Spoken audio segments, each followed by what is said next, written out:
to our guests, businesses, NGOs, entrepreneurs, academics, governments, and the media, to this session on a call for sustainable food champions.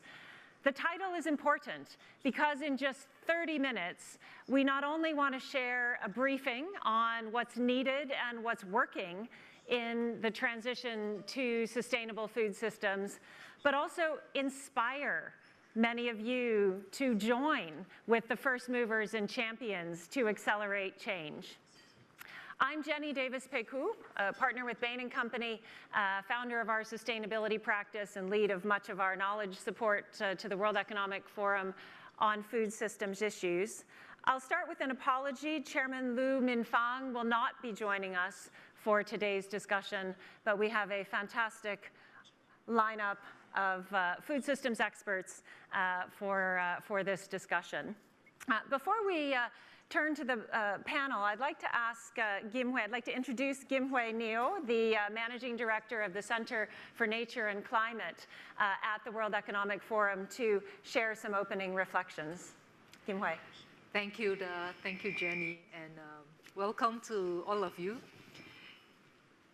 I thought when we think about food, we have to really take a very systems view, holistic approach to relate this to biodiversity, to people, to what's on the table, right? Farm to fork. And I'll kick off the conversation with making three connections. Obviously, there are many more connections you can all make. The first is, for the first time last year during COP, it was mentioned, but maybe not as amplified as much as it should be, which is that food systems was for the first time integrated into the UNFCCC processes. And there was a UAE declaration by more than 190 countries to commit themselves to develop sustainable food systems, sustainable resilient agriculture, and climate action, to connect food to climate. Right? And that's a very important connection. And in fact, the question is, why did it take so long? Because food systems are actually responsible for 40% of carbon emissions globally. Right? But they made that declaration, and all these countries who have signed up to the declaration agreed to integrate food systems as part of their national action plans. So that's the first connection I'll make. The second connection I'll make is the connection of food to water. And many of you here are involved at various parts of the value chain, and you would know that water is a very critical input into the food value chains. It's responsible for 70% of freshwater withdrawals. But the more important connection I want to make here is that with extreme weather events happening in more frequency and intensity, and 95% of extreme weather events will be water related, the logical conclusion that you can draw is that food systems will come under increased stress or distress. Right? Let me repeat. 95% of extreme weather events will be related to water, too much, too little, too polluted, right? You hear about the droughts, the floods that's happening globally right now. It's going to happen with more frequency, intensity, and given how reliant our food systems are on water, right? You can imagine what that consequence on food systems will be. So that's the second connection I want to draw here. The third, and I think is one that will impact all of us, is the connection of food to livelihoods, right? You will know the statistic, 40% of jobs are actually linked to agriculture, the fishers, the farmers, to food systems, right? And really, when we think about a just transition, right, an inclusive transition, one big question that we obviously need to address is how do we actually support farmers, fishers, in adapting to climatic changes, in also transiting, and how do we actually think about working hand in hand with them, incorporating the wisdom from age-old practices, right, into the way we think about our future. So these are the three connections I want to make. as a bit of a thought starter, I did ask Jenny to also open up for interactions with the floor. So hopefully we'll get a lot more comments and reactions from all of you later. Yeah. We will. Thank you, Kim-Hui. Yeah. And great to set those challenges out at the beginning, whether it's climate, nature, water, livelihoods, all critical. One other piece of context that I would just say is technology and practices are starting to show promise. So we've seen trials, for example, with rice in Vietnam or Thailand or India, where you have up to 70% less methane emissions with new practices. There are technology around beef and dairy cattle, which actually is reducing emissions there by up to 50%. Regenerative agri practices pointing the way to net positive carbon and other benefits. And so we do see the solutions are amongst us today. We also see sets of companies and other actors starting to mobilize at scale. So the First Movers Coalition for Food is one example of organizations coming together to say, we've seen the pilots, the green sprouts, now we need to get that to scale, and we'll put our procurement muscle behind that. So we'll explore a lot of these issues just now. I'd like to introduce our two other panelists. First, we have Dr. Fang Li from the Chief Representative China from the World Resources Institute, and Professor Naoko Ishii, the director of the Center for Global Commons at Tokyo University. And we can start in with our discussion. Dr. Fang, maybe turning to you first, would love to hear from your perspective. What are some of the low-hanging fruit in food systems where we can make some real tangible progress in the near term? And what are some of the longer-term challenges which may take us a bit more time to address? Thank you. It's my honor to be here, and also congratulations for the First Mover Coalition for Food established and launching.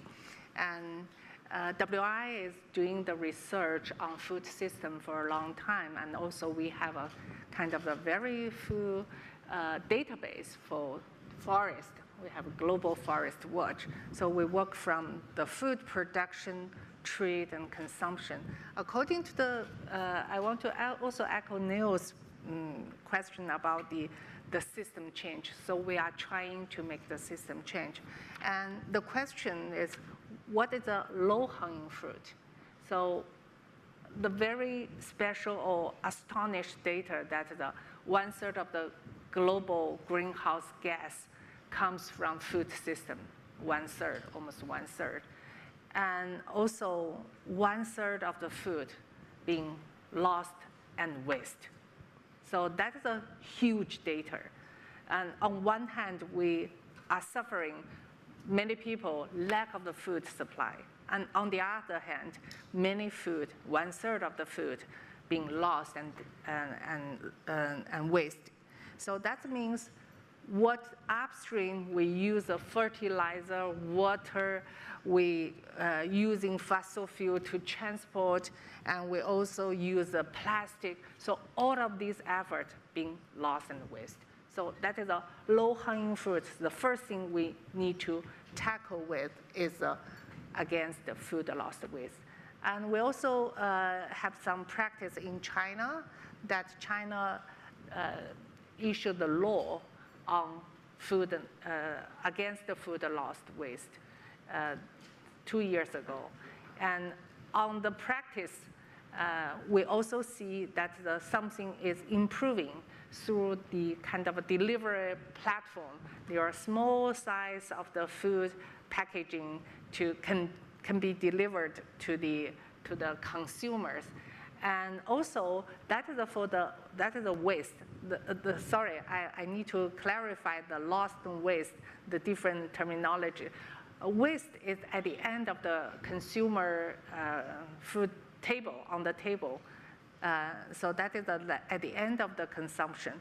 And lost means during the whole process of the crop, of the harvest, of the processing, of the transportation. So the whole process lost. That is a lost. and the waste is at the end of the consumption. So that is a low-hanging fruit we think we can combine together. It's need the first mover coalitions companies to join, and since it's related to transportation, the new technology for food storage, and also need the kind of the technology to at the field site when the farmers harvest their crops. So that is a long term. And in terms of the, that is a low-hanging fruit. And in terms of the long-term challenges, if we look at the system, I like the word system change. We really need the system change. So I want to use the 4 letters to show that, TEAM. T is a setting target. So in SDG, we have the target till 2030 to reduce food loss waste till until 2030. Half of the food loss will be tackled. And also other target like climate change. So we also have the carbon neutrality target. And also we have the biodiversity target. So many targets, how can we combine those targets together? So first, that's a system, target system. Second is E. E is enabling system. When we talk about biodiversity, climate, food, do we also need to think about the kind of enabling system, which the trade issues? The trade between China, Brazil, China, Indonesia, in palm oil, in beef, in those very important food supply chain which relate to the deforestation. And how can we think about the financial institutions investment? So that is how to put those targets into the enabling system. That is the economic system, the social system. So, and A means action. So the action could be not only from the ecosystem or from the supply chain. It should be from the ecosystem. Giving your example, that is what we are doing in the Zhejiang in China. We are trying to put the solar panel at the tea production. So the tea needs a shadow, and also the solar panel provided the electricity, 0 emission or 0 greenhouse gas emission, clean electricity for them. And also at the same time provided the surplus electricity to the village. So we think that action should, not only the food supply chain, it should be break the circle. So that is the action part.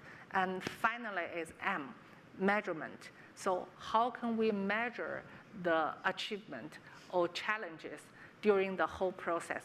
In climate COP, we just have the stock take. So that is kind of reflect how about the actions and the target. And for the food system, we also need the measure. No measure, no management. So that is I fully feel that the future challenges is to set up the TEAM, the whole system. I think you've done a very nice job of both bringing to life some of the complexities of what's required to address the food system, some very specific examples. The other thing which is interesting in what you say is it can be better for farmers and for consumers. If they're not losing their crop, they're earning more money. If consumers aren't buying food they throw away, they actually are saving money. And so there may be costs that will come into the system as we address it, but actually there are savings in there as well, which can become part of the solution. You also mentioned trade, and I'm going to turn to you, Naoko, because from your position in the Center for Global Commons, you will have looked at food systems from a very global perspective. It'd be very interesting to hear your thoughts on what's a role that markets, for example, such as Japan, who are big importers, can play versus countries that are more producers or producing for their own population. Welcome your thoughts on that. Yeah, thank you, Jenny, and thank you, Junwei, for us and inviting to the Fast Movers Coalition Food, and U Tokyo is actually joining as a design partner for FMC. The reason is exactly what you said, Jenny, because I saw this so important to bring that not only consumer, producer country, but also consumer countries together along the value chain. In case of Japan, we imported 60% of the food from abroad. Then through that process, that our data show that we not only create this stress on the GHG emission, but also we actually deforested a lot of rainforest.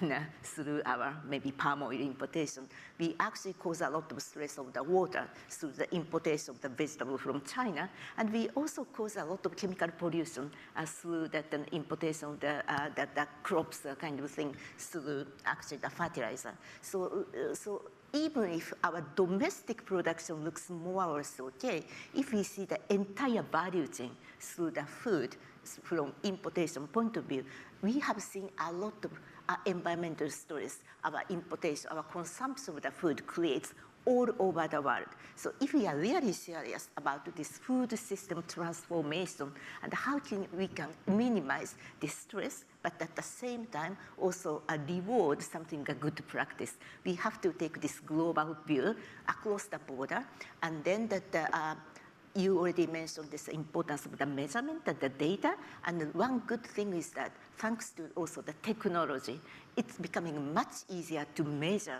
those environmental stress along the value chain, across borders, and it's not only GHG, that then we have started to see that then the stress, measurement of stress is water, biodiversity, and soil. So if we are able to bring those value chain actors together to think about how we can actually reduce the stress, but also how we can reward the good practice.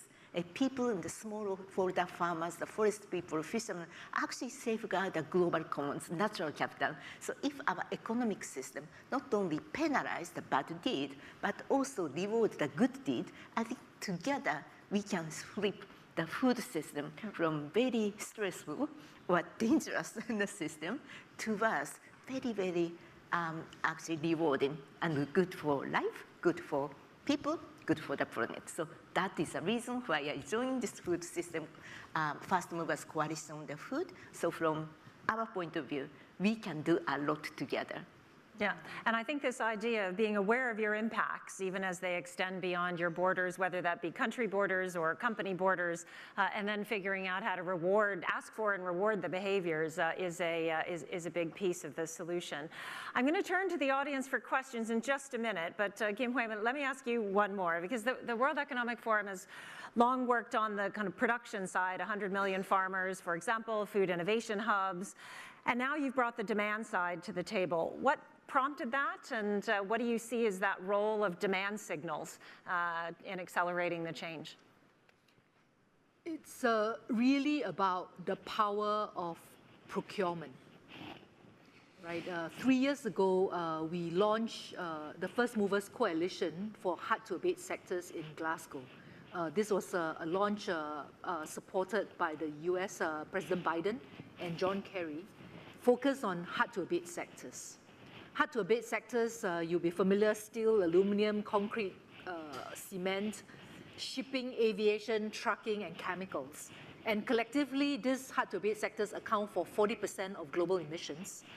And the key challenge that companies who are trying to go green were giving feedback on is that where are the people who are going to buy?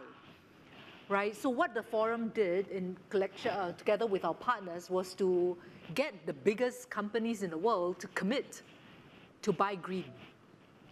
Right? And this initiative, 3 years on, has now gotten 100 companies, global companies around the world, to commit their purchasing along decarbonization outcomes. Right, and the kinds of offtake commitments that we've seen over the last 3 years, there have been more than 100 offtake agreements that have been signed, and $10 to $15 billion of purchasing commitments. And that market signal is very important, because if the producer knows that there is a market out there, there is a purchaser out there, right, then the financiers, the investors will also be more prepared to provide loans and financing agreements to support that effort. Last year, because of the success of the hard-to-abate sectors, we said, look, why don't we actually look at first movers coalition for food, right? Food, 30–40% of carbon emissions. And in fact, if you really drill into the food categories, there are about 3 to 4 categories that account for 40% of carbon emissions: rice, beef, dairy, and row crops. Right? And if we can actually get first movers to commit to buy agriculture commodities that are a lot more produced in a much more sustainable way, where it is much more nutritious and provides the farmer livelihoods, right? It can actually support that transition effort, right? So together with Bain, which is our knowledge partner on this, we launched the First Movers Coalition in UAE last November. 30 largest purchasers, food purchasers around the world actually committed along these categories. And right now we are in the phase of working with partners like UTokyo and other universities, academia, think tanks to define these categories in a way that is robust, fact-based, getting the purchasers to commit and also trying to encourage more producers to go with this whole food transition. Because at the end of the day, when we think about systems change, you really need, in a way, a positive tipping point. We don't need the whole world to be sustainable tomorrow, but if we can have first movers help catalyze that effort, right, then we can actually mainstream a lot of these changes and hopefully get to our SDG goals in good time. Yeah, very good. Look, I would like to come to the audience and see if there are any questions. I see one hand here. I don't know if there are mics. Otherwise, if you just want to, yeah, on her way. Please introduce yourself, name and where you're from, and address your question. Ladies first. Oh, thank you. Hi, Julia Leska with Feeding America. Thank you so much for your comments on this important topic. In the United States, nearly 70% of the food that's lost or wasted happens in consumer-facing businesses and actually at the household level. And so in addition to all the innovation happening in ag and at food producers, donation programs, it seems like we really need a seed change in consumer behaviors and expectations. And I imagine this is true in markets beyond the US where there's this culture of abundance. So just curious if there's any innovations or initiatives in that space of really changing how consumers are acting around food waste that you've seen that could be promising to scale. Yeah, well, Dr. Fong, I might come to you to ask that. So in developed markets, 70% of the waste is after the consumer buys it. In developing markets, 70% of the waste is upstream before it actually gets to the market. But you did mention something about packaging and consumers. If you'd like to share a little bit more on your observations, and anyone else as well. Yes, that's not easy thing, I should say. So we have a program in Europe, in US, in China, and even in Africa. So that is a different country has a different kind of the situation of the food loss and waste. So there are some methodologies for how from the market, from the supermarket, how to make the things better or let the consumer can buy that the very clear tag to tell them the date, expire date, and also encourage them to buy the healthy. I mean, healthy food is for the human body, and sustainable food is healthy for the earth. So how encourage the consumer buy the more low carbon, more organic food, for example, put into the very special part. So many tools for supermarket. And that is kind of the incentive for the consumer when they buy the products. And when they back to the home, that's how to organize the refrigerators. So the leaves of the green vegetables is more easy to damage. So how to arrange the refrigerators, that is also some toolkits for the consumers. So it's very tiny things, but very useful. So that is from the selling part. And from the production part, there's also some platform, also in China, like we cooperate with many platform company to selling the organic but ugly food. So, ugly, yeah. Ugly food. And also put, we are starting to try in China that the food bank. That is to let the kind of the close to expiring date, the food, put into some place and let the kind of the people who do not have the very, not rich enough to buy them. So to provide the other option for the poverty alleviation for the poverty, people in poverty. But it's difficult in China, but in Europe, it's running really good. So there are many different kinds of ways. Thank you for asking. I think we have time for one more question. Yeah. Thank you, panel, for this great overview of the state of affairs. And I really liked hearing the words enablement and action. My name is Wout Hof. I'm CEO of Groesis. And as a scale-up with a technology that reduces water use in fruit and vegetable production by 50 to 90% per kilo of produce versus drip irrigation, what is your advice on how to increase uptake of my product and make a material impact and to get in the scope of your action and enablement projects? So this is, let's just say beyond any particular company, what are some ways to encourage uptake of technologies to help address water issues or other issues? I don't know if, Naoko. Well, thank you so much. Yeah, I see that the demand signal is very important. And for instance, actually we tested some of the Japanese market, and to what extent we can mobilize, actually we can encourage the consumers to really go to those sustainable or healthy product. And we are a bit of struggling that some people are very sensitive to those information, others are not really. So I actually want to say one thing, maybe very particular to Japanese market, but not only go to the consumer one, but the role of retailers is exceedingly important. Or actually in case of Japan also, trading companies' role is very important. So these are the ones who are connecting the production and through retailing, trading and retailing to the consumption. And if we are able to capture those information through advanced technology and capturing those information, and if we are able to sell it to the consumer, that then I see an opportunity to really shift the market. It's more like an increasing awareness, but also creating the exciting movement. This is going to be cool kind of thing. And I hope that then we can create this kind of movement and that together. That's going to be, without moving those consumers through information, through retailers, it's going to be very tough to change that entire value chain. Very brief Thank comment. Thank you for asking this question. And we talk a lot where or when we should use the regulation, when and where we should use a market incentive, and where we can rely on the market itself.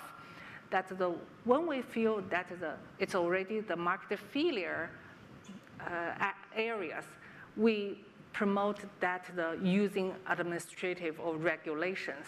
And we notice that globally there are many new regulations comes out, like EUDR, European Deforestation Regulation, and also some regulation related to carbon, also on trade. So there is a kind of a clear boundary of where we should regulate, where we should deeply or fully rely on the market. So I think in the food sector, when the market do not set up the kind of the positive reflection on the sustainable issue, we should using the both. Yeah. And also for the country, especially consumer country and producer country should collaborate it to work on the international laws and regulation on trade and especially the food trade against the deforestation. So and that is Kim-Hui, may I ask you to Yes, I'll keep my wrap up? comment very brief. I think the time right now is very ripe for action, right? For those of you who have been in this space for decades, right, don't give up because the time is ripe.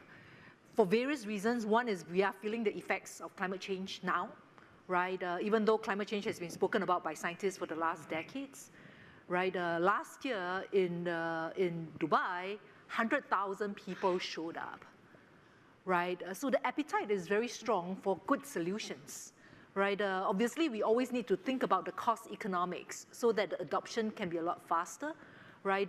But even in our World Economic Forum, the dialogues, climate and nature is easily a third of the activities and conversations going on. The other 2/3 is technology and geopolitics. Obviously, these are all intertwined, but there is growing and very heightened interest from business to look for answers, to look for solutions, to look for partners, to see how we can co-create that future.